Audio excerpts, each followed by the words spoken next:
അസ്സലാമലൈക്കും പ്രിയപ്പെട്ട വിദ്യാർത്ഥികളെ, ഇന്ന് നമ്മൾ രണ്ടാമത്തെ പാഠത്തിലേക്ക് കടക്കാൻ പോവാണ്. അതായത് ഇസ്മ്. ഫെയിൽ നമ്മൾ മനസ്സിലാക്കി, ഫെയിൽ എത്ര ഉണ്ട് എന്നുള്ളതൊക്കെ മനസ്സിലാക്കി. ഇനി ഇസ്മാണ്. ഇസ്മിക്ക് ഒന്ന് പാഠത്തിലേക്ക് നോക്കുക. ഇസ്മിക്ക് തീൻ കിസ്മേ ഹേ. ഇസ്മിന് 3 കിസ്മുകളുണ്ട്, ഓഹരികളുണ്ട്. ഒന്ന് ജാമിദ്, ഒന്ന് മുഷ്തഖ്, മറ്റൊന്ന് മസ്ദർ. ഓക്കെ, അപ്പോൾ ഈ 3 നമ്മളിവിടെ പരിചയപ്പെടാൻ പോകുന്നത്. ജാമിദ് പറഞ്ഞാൽ അവിടെ ഉറച്ചു നിൽക്കുന്നത്. അതായത് ഒരു ഉദാഹരണം, നമ്മൾ കായിക പറയുന്നതിൻ്റെ ഒന്ന് ഉദാഹരണം ശ്രദ്ധിക്കുക. കലം എന്ന് പറഞ്ഞാൽ ഉറച്ചു നിൽക്കുന്നൊരു ഇസ്മാണ്. അതായത് ആ ഇസ്മ വേറെ ഏതെങ്കിലും ഒരു വേർഡൊന്നും ഉണ്ടാക്കിയതല്ല. അപ്പോൾ എന്താണ്, വേറൊരു കലിമത്തിൽ നിന്ന് എടുക്കാൻ പറ്റാത്തത്, പുറപ്പെടാത്തത്. അത് ഇനി കലമിനെ കൊണ്ട് വേറെ ഏതെങ്കിലും ഇസ്മ ഉണ്ടാക്കാൻ പറ്റുമോ? അതായത് കലമ് എന്ന വേർഡിൽ നിന്ന് വേറൊരു ഇസ്മ ഉണ്ടാക്കാൻ പറ്റുമോ? ഇല്ല. അപ്പോൾ എന്താ പറയുക, കലമ അവിടെ ഉറച്ചു നിൽക്കുകയാണ്. ഏതെങ്കിലും ഒരു കലിമത്തുനിന്ന് ഉണ്ടായതാണോ? അല്ല. ഇനി ഈ കലമിൽ നിന്ന് ഏതെങ്കിലും ഒരു കലിമത്ത് ഉണ്ടാക്കാനോ പുറപ്പെടാനോ പറ്റുമോ? ഇല്ല. അപ്പോൾ ജാമിദ് എന്ന് പറഞ്ഞാൽ അതാണ്. ഇൻസാൻ എന്ന് പറഞ്ഞാൽ ഏതെങ്കിലും ഒരു കലിമത്തുനിന്ന് എടുക്കാൻ പറ്റില്ല. ഇൻസാൻ എന്ന ആ ഒരു ഇസ്മിൽ നിന്ന് വേറെ ഏതെങ്കിലും വേർഡ് ഉണ്ടാക്കാൻ പറ്റുമോ? ഇല്ല. അപ്പോൾ ജാമിദ് എന്താണെന്ന് മനസ്സിലായില്ലേ? വേറെ ഏതെങ്കിലും കലിമത്തിൽ നിന്ന് എടുക്കാൻ പറ്റുമോ? ഇല്ല. ആ കലിമത്തിൽ നിന്ന് ഏതെങ്കിലും കലിമത്ത് ഉണ്ടാക്കാൻ പറ്റുമോ? അതുമില്ല. അപ്പോൾ അത് മനസ്സിലാക്കാം. അപ്പോൾ ജാമിദ് എന്ന് പറഞ്ഞാൽ കായ് നോക്കാം. വോ ഇസ്മ ഹെ, അതൊരു ഇസ്മാണ്. ജാമിദ് പറഞ്ഞാൽ വോ ഇസ്മ ഹെ, അതൊരു ഇസ്മാകുന്നു. ജോ ഏത് ഇസ്മാണോ, ന ഖുദ് കിസി കലിമാസെ നിക്കലാ ഹുവ. ന ഖുദ്, ആ ന എന്ന് പറഞ്ഞാൽ ന വന്നാൽ പിന്നെ അവിടെ നഫിയായി, അതായത് നെഗറ്റീവിൻ്റെ അർത്ഥം കിട്ടും. ന ഖുദ് കിസി കലിമാസെ നിക്കലാ ഹുവ, സ്വയം ഏതെങ്കിലും കലിമത്തിൽ നിന്ന് പുറപ്പെടാൻ പറ്റാത്ത. ഇപ്പോൾ നമ്മൾ പറഞ്ഞില്ലേ, കലമ എന്നുള്ളത് വേറെ ഏതെങ്കിലും ഒരു ഇസ്മിൽ നിന്ന് സ്വയം വരാൻ പറ്റുമോ? ഇല്ല. ഇനി ഓർ ന ഉസ്സെ, അതിൽ നിന്നും കോയി ഇസ്മ നിക്കലെ, ഏതെങ്കിലും ഒരു ഇസ്മു പുറപ്പെടാനും പറ്റൂല. ആ കലിമത്തിൽ നിന്ന് നാ വന്നാൽ എന്താ അർത്ഥം അറിയോ? നെഗറ്റീവിൻ്റെ അർത്ഥം കേട്ടോ ഓർക്കേണ്ടി. അർത്ഥം ആ നേന്നില്ലാതെ അവസാനം നമുക്ക് വെക്കാൻ പറ്റുള്ളൂ. അപ്പം സ്വയം ഏതെങ്കിലും കലിമത്തിൽ നിന്ന് പുറപ്പെടുകയോ അല്ല. മാത്രമല്ല ന ഉസ്സെ കോയി ഇസ്മ നിക്കലെ, ഇനി ആ ഇസ്മിൽ നിന്നും കോയി ഇസ്മ നിക്കലെ, ഏതെങ്കിലും ഒരു ഇസ്മ പുറപ്പെടാൻ പറ്റുമോ? അതുമില്ല. യാ അല്ലെങ്കിൽ ബനെ, ഉണ്ടാക്കാനും പറ്റൂല. അപ്പം വേറൊരു ഇസ്മിൽ നിന്ന് പുറപ്പെടാത്തതും അതിൽ നിന്ന് സ്വയം ഇസ്മ പുറപ്പെടുകയും അല്ലെങ്കിൽ ഉണ്ടാക്കപ്പെടാനും പറ്റാത്തത്. മനസ്സിലായി? ഞാൻ ആദ്യം പറഞ്ഞാൽ അത് മനസ്സിലാക്കിയാൽ തന്നെ ഇത് ഒരു അതിൻ്റെ കായികയെന്നുള്ളൂ കേട്ടോ. അപ്പോൾ സ്വയം വേറെ ഏതെങ്കിലും കലിമത്തിൽ നിന്ന് പുറപ്പെടാൻ പറ്റാത്ത ഒരു ഇസ്മാണ്. മാത്രമല്ല അതിൽ നിന്ന് ഏതെങ്കിലും ഒരു ഇസ്മ ഉണ്ടാക്കാനും പറ്റൂല, അല്ലെങ്കിൽ പുറപ്പെടാനും പറ്റൂല. അപ്പോൾ ഇത്രേ ഉള്ളൂ, സിമ്പിൾ. നമ്മൾ ഉദാഹരണം കലം എന്ന് പറഞ്ഞാൽ ഏക്ക് ഫായിദാ മന്ത് ചീസ്, അതൊരു ഉപകാരപ്രദമുള്ള എന്താണ് വസ്തുവാണ്. ഇൻസാൻ എന്ന് പറഞ്ഞാൽ, അപ്പോൾ അവിടെ കലമാണ് നമ്മളെ വിഷയം. കലം ഏക്ക് ഫായിദാ മന്ത്, ഒരു ഉപകാരപ്രദമായ ചീസ് ഹേ, വസ്തുവാണ്. ഇൻസാൻ മനുഷ്യൻ, രണ്ടാമത്തെ ഉദാഹരണം ഇൻസാൻ മനുഷ്യൻ എന്ന് പറഞ്ഞാൽ അക്കൽ മന്ത് ഹേ, അവൻ ബുദ്ധിയുള്ള ബുദ്ധിയുള്ള ആളുകളാണ് ഇൻസാൻ എന്ന് പറഞ്ഞാൽ. ഓക്കെ, അവിടെ ഇൻസാനാണ്. ജാമിദ് മനസ്സിലായില്ലേ? അത്രേ ഉള്ളൂ. ഇനി മുഷ്തഖ് എന്ന് പറഞ്ഞാൽ ഞാനൊന്ന് ജസ്റ്റ് പറഞ്ഞുതരാം, കായിക പറയുന്നതിൻ്റെ മുമ്പ്. മുഷ്തഖ് എന്ന് പറഞ്ഞാൽ അത് സ്വയം ഏതെങ്കിലും ഒരു ലഫ്ലിൽ നിന്നുണ്ടായതാവും, പുറപ്പെട്ടതാവും. കലമ് എന്ന് പറഞ്ഞാൽ നമ്മളെന്താ പറഞ്ഞത്, ഏതെങ്കിലും ഒരു കലിമത്തിൽ നിന്ന് പുറപ്പെട്ടതല്ല. അതിൽ നിന്ന് വേറെ ഏതെങ്കിലും കലിമത്ത് ഉണ്ടാക്കാൻ പറ്റുമോ? അതുമില്ല. പക്ഷേ മുഷ്തഖ് എന്ന് പറഞ്ഞാൽ വേറെ ഏതോ ഒരു കലിമത്തിൽ നിന്നും പുറപ്പെട്ടതാവും. എന്നാലോ അതിൽ നിന്ന് വേറെ ലഫ്സ് ഉണ്ടാക്കാൻ പറ്റൂല. മനസ്സിലായോ? ഇതാണ് മുഷ്തഖ്. മനസ്സിലായില്ലേ? ഏതെങ്കിലും ഒരു കലിമത്തു നിന്നും പുറപ്പെട്ടതായിരിക്കും, പക്ഷേ ആ മുഷ്തഖ് എന്ന് പറഞ്ഞ ആ വേർഡുണ്ടല്ലോ, അതിൽ നിന്ന് വേറെ ഒന്നും ഉണ്ടാക്കാൻ പറ്റൂല. വ്യത്യാസം മനസ്സിലായിട്ടുണ്ടാവും അല്ലേ? നമുക്ക് നോക്കാം. ഉദാഹരണത്തിന് ബഡാവോ എന്ന് പറഞ്ഞാൽ ബഡാന എന്ന് പറഞ്ഞ ഒരു ഫീലിൽ നിന്ന് ഉണ്ടായതാണ്. ഓക്കെ, ഉണ്ടായതാണ്. പക്ഷേ ബഡാവു ആയതിനു ശേഷം പിന്നെ വേറെ ഏതെങ്കിലും നമുക്ക് ഉണ്ടാക്കാൻ പറ്റാതൊന്നും ഇല്ല. അതാണ് മുഷ്തഖ്. ഓക്കെ, മനസ്സിലായി? പടായി എന്നുള്ളത് പടാന എന്നൊക്കെ പറയില്ലേ, അതിൽ നിന്നാണ് നമ്മൾ എന്താക്കിയത്, എന്ത് വന്നത്, ഈ പടായി വന്നത്. ഈ പടായി എന്ന് ആയ ശേഷം ആ പടായി എന്ന് വേറെ ഏതെങ്കിലും ഇസ്മ ഉണ്ടാക്കാൻ പറ്റുമോ? ഇല്ല. സിമ്പിളല്ലേ?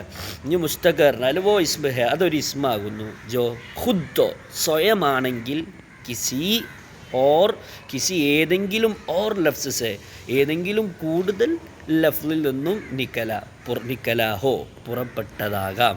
അപ്പോൾ അതാ ഏതെങ്കിലും ഒരു കൂടുതൽ എന്ന് പറഞ്ഞാൽ അതിനെ കൊണ്ട് വേറെ ഏതെങ്കിലുമൊക്കെ എന്ന് പറഞ്ഞാൽ ഉണ്ടാക്കാൻ പറ്റും കേട്ടോ. അപ്പോൾ സ്വയമാണെങ്കിൽ കിസി ഏതെങ്കിലും ഓർ ലഫ്സസെ കൂടുതൽ ലഫ്ലിൽ നിന്നും നിക്കലാഹുവ പുറപ്പെട്ടതാവാം.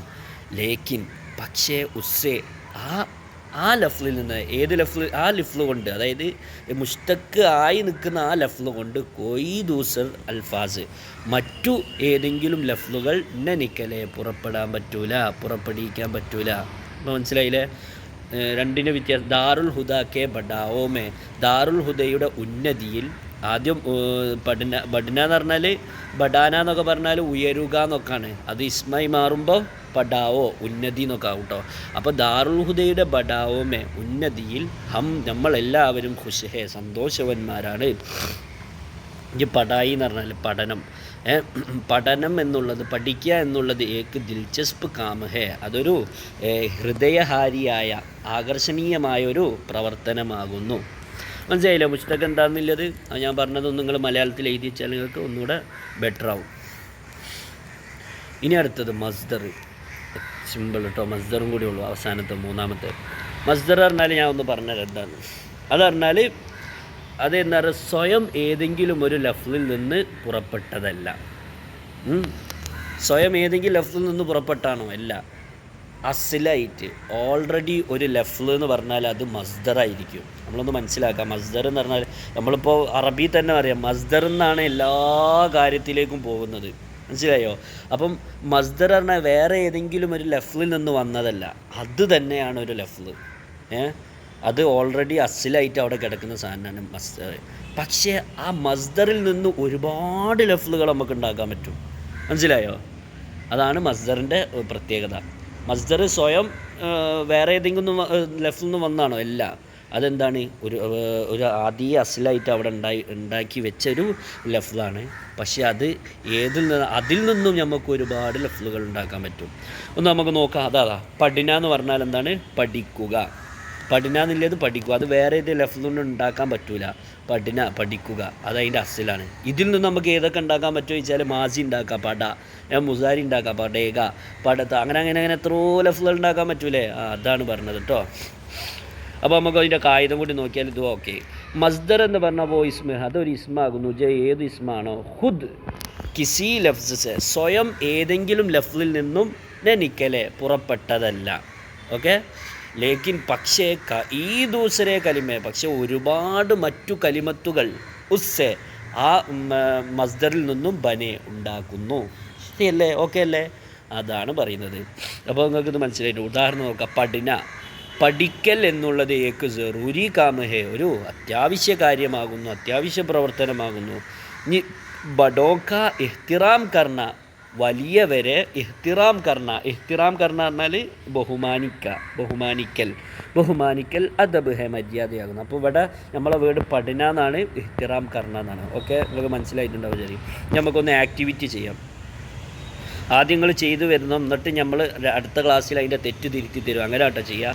ഇനി മുന്തരിജ ദെയിൽ അൽഫാസ് അതായത് താഴെ കൊടുത്തിട്ടുള്ള ലഫ്ലുകളിൽ നിന്നും ഇസ്മു ജാമിദ് ഏതാന്ന്, ഇസ്മു മുസ്തഖ് ഏതാന്ന് നിങ്ങളെന്താക്കണോ? അലഗ് കർക്കെ ലിഖിയെ. അൽഫാസ് ജാമിദ് ഓർ ഇസ്മു മുസ്തഖോ അലഗ് കർക്കെ ലിഖിയെ. ഇത് മസ്ദർ പറഞ്ഞില്ലല്ലേ? അപ്പോൾ ജാമിദ് ഏതാണോ മുസ്തഖ് ഏതാണോ എന്നുള്ളത് വേർതിരിച്ച് ചെയ്താൽ അപ്പോൾ നിങ്ങൾക്ക് ഇതിൽ മസ്ദർ ഏതാണെന്ന് ചിലപ്പോൾ മനസ്സിലാവും. മസ്ദർ ഉണ്ടോ നോക്കല്ല, മസ്ദർ ഇല്ല. അപ്പോൾ ജാമിദ് പറഞ്ഞാൽ നമ്മൾ പറഞ്ഞിട്ടുണ്ട് അത് അതിൽ നിന്ന് വേറെ ഏതൊന്നും ഉണ്ടാക്കിയതാണോ അല്ലെങ്കിൽ മറ്റേതെങ്കിലും ഒന്നിന് അതിൽ നിന്ന് ഉണ്ടാക്കാൻ പറ്റുമോ ഒന്നും പറ്റാത്തൊരു ഇതാണ് ഇസ്മാണ് എന്ത് ജാമിദ്. മുസ്തഖ് എന്ന് പറഞ്ഞാൽ നമ്മളെന്താ പറഞ്ഞത്? അതും പറഞ്ഞിട്ടുണ്ട് നമ്മൾ. മുസ്തഖ് പറഞ്ഞാൽ അത് ഏതെങ്കിലും ഒന്നൊന്ന് വന്നതാണോ? അല്ല. ഇനിയിപ്പോൾ അതിനെക്കൊണ്ട് വേറെ ഏതെങ്കിലും ഉണ്ടാക്കാൻ പറ്റുമോ? അത് പറ്റും. ഓക്കെ, അങ്ങനെയാണ് ഇതിൻ്റെ കാര്യം കേട്ടോ.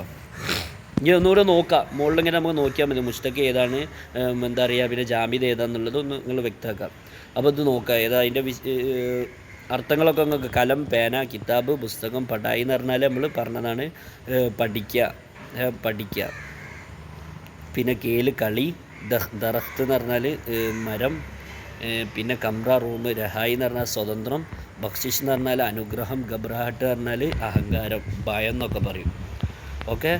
അപ്പോൾ അത് ഏതെന്ന് വന്നതാ നിങ്ങളൊന്ന് ജസ്റ്റ് ഇങ്ങനെ അന്വേഷിച്ച് ചെയ്താൽ. ഇനി ജുംല ഉണ്ടാക്കാനാണ്. ദോ ജുംലയിലേക്ക് ദോ ജുംലയിലേക്ക് 2 ജുംല എഴുതിയാലും ജിമ്മെ ആ 2 ജുംലയിൽ ഇസ്മ് ജാമിദ് എങ്ങനെയാണെന്ന് വെച്ചാൽ ഇസ്മ് ജാമിദ് ഇസ്മ് ജാമിദ് മുബ്തദയാകണം. അതായത് ജാമിദായ ഇസ്മു മുബ്തദയാവുകയും ഓർ ഇസ്മു മുഷ്തഖ് ഖബറാവുകയും വേണം. മനസ്സിലാക്കുക. ഇസ്മ് ജാമിദ് അതായത് ജാമിദായ ഇസ്മിനെ മുബ്തദയാക്കുകയും അതായത് ജാമിദായ ഇതിനെ ഇപ്പോൾ ഏതുപോലെ കലം എന്നുള്ളത് ജാമിദാണ്. ഇനി അതിൻ്റെ കൂടെ മുഷ്തഖായിട്ട് എന്താ പറയുക അതിങ്ങനെ വേറെ ഏതിൽ നിന്ന് സൂറത്ത് ഹേന്നോ അങ്ങനെ എന്തെങ്കിലും രീതിയിൽ നിങ്ങൾ എഴുതട്ടോ. മുഷ്തഖ് ആയിട്ടുള്ളൊരു ഖബർ എഴുതാം. ഇനി രണ്ടാമത്തെ പറഞ്ഞാൽ ദോ ജുംലയിലേക്ക് 2 ജുംല എഴുതിയാലും ജിന്മെ അതിൽ ഇസ്മു മുഷ്തഖ് മുബ്തയാകുകയും ഇസ്മു ജാമിദ് ഖബറാവുകയും വേണം. അപ്പം ഇസ്മു മുഷ്തഖ് മുബ്തദയാവുകയും ഇസ്മു ജാമിദ് ഖബറാവുകയും വേണം. മൂന്നാമത്തേത് 3 ജുംല എഴുതിയാലും അതായത് ജോ മസ്ദർ പർ മുഷ്തമില്ല അതായത് മസ്ദറിൽ ചുറ്റുന്ന അതായത് മസ്ദർ കൊണ്ട് ഉണ്ടാക്കിയിട്ടില്ലേ 3 ജുംല എഴുതാം. സിമ്പിളാണ്. ഇനി എന്താ പറയുക അടുത്തത് മൂന്നാമത്തെ നീച്ചെ ദിയേ ഗയെ താഴെ കൊടുക്കപ്പെട്ടിട്ടുള്ള നസ്മോസ് കവിതകളിൽ നിന്ന് ഇസ്മു ജാമിദ് ഓർ ഇസ്മു മുഷ്തഖ് അലഗ് കർക്കെ ലിഖിയ. അതിലുള്ള ഇസ്മു ജാമിദ് ഇസ്മു മുഷ്തഖ് ഏതാന്നുള്ളത് നിങ്ങൾ വേർതിരിച്ചിട്ട് എഴുതിയാലും. കവിത എങ്ങനെയാണെന്ന് വെച്ചാൽ ഈ മുഹമ്മദ് നബി സല്ലല്ലാഹു അലൈഹി വസല്ലം കി മുഹബ്ബത്ത് നബി സല്ലല്ലാഹു അലൈഹി വസല്ലമയെ സ്നേഹിക്കുക എന്നുള്ളത് ദീനേ ഹക്ക് പരിശുദ്ധമായ ദീനേ ഹക്ക് കി പരിശുദ്ധമായ ദീനിൻ്റെ ഷർത്ത് അവ്വലഹെ ആദ്യത്തെ ഷർത്താകുന്നു. ഉസ്മേ അത് ഉസ് നാട്ടോ അവിടെ ഒരു സീന് മാറിപ്പോയി. ഉസ്മേ ഹോ അതിലാവട്ടെ അഗർ ഹാമിത്തോ ആരെങ്കിലും വല്ല വീഴ്ചയും വരുത്തിയിട്ടുണ്ടെങ്കിൽ ഹാമി എന്ന് പറഞ്ഞാൽ വീഴ്ച വരുത്തിയിട്ടുണ്ട് സബ് കുച്ച് എല്ലാ കാര്യങ്ങളും നാ മുക്കമ്മിൽ ഹേ പൂർണ്ണമാകൂല. മുക്കമ്മിൽ എന്ന് പറഞ്ഞാൽ പൂർണ്ണമാവുക നാ മുക്കമ്മിൽ എന്ന് പറഞ്ഞാൽ പൂർണ്ണമാകാത്തത്. അപ്പോൾ അതിൽ വീഴ്ച വരുത്താണെങ്കിൽ ഒന്നും പൂർണ്ണമാവില്ല. ഈ രണ്ടാമത്തെ ജിന്ദഗിക്ക് ഔജ് ഗാഹോസ് ജിന്ദഗി ജീവിതത്തിൻ്റെ ഉന്നത സ്ഥാനങ്ങൾ ഔജ് പറഞ്ഞാൽ ഉന്നതി ഗാവോ എന്ന് പറഞ്ഞാൽ സ്ഥാനം. അപ്പോൾ ഉന്നത സ്ഥാനങ്ങളിൽ നിന്ന് ഉത്തർ ആത്തേ ഹെയ് ഹം ഇറങ്ങി വരുന്നു ഹം നമ്മൾ. അപ്പോൾ ജീവിതത്തിൻ്റെ ഉന്നതമായ സ്ഥാനങ്ങളിൽ നിന്നൊക്കെ നമ്മൾ പലപ്പോഴും ഇറങ്ങി വരാറുണ്ട്. എപ്പോൾ സുഹബത്തെ മാതൃമേ സുഹബത്ത് പറഞ്ഞാൽ സഹവാസം മാതൃ എന്ന് പറഞ്ഞാൽ ഉമ്മ. അപ്പോൾ സുഹബത്തെ മാതൃമേ ഉമ്മയുടെ സഹവാസത്തിൽ തിഫിലേ സാധാരണ കുട്ടികൾ ബഞ്ചാത്തേഹെ ആക്കപ്പെടുന്നു ഹം നമ്മൾ അല്ലേ. എത്ര ഉന്നതിയിലുള്ള ആൾക്കാരാണെങ്കിലും ഉമ്മാൻ്റെ അടുത്ത് നമ്മൾ ആരായിരിക്കും സാധാരണ കുട്ടികളെ പോലെ ആയിരിക്കും. അപ്പോൾ ഇത് നല്ലോണം ചിന്തിച്ച് ചെയ്താൽ ഡൗട്ടൊക്കെ നിങ്ങൾ ക്ലിയർ ചെയ്യണം. ഓക്കെ. എന്നിട്ട് ഇൻഷാ അല്ലാഹ് നാളെ നമുക്ക് തെറ്റ് തിരുത്താം.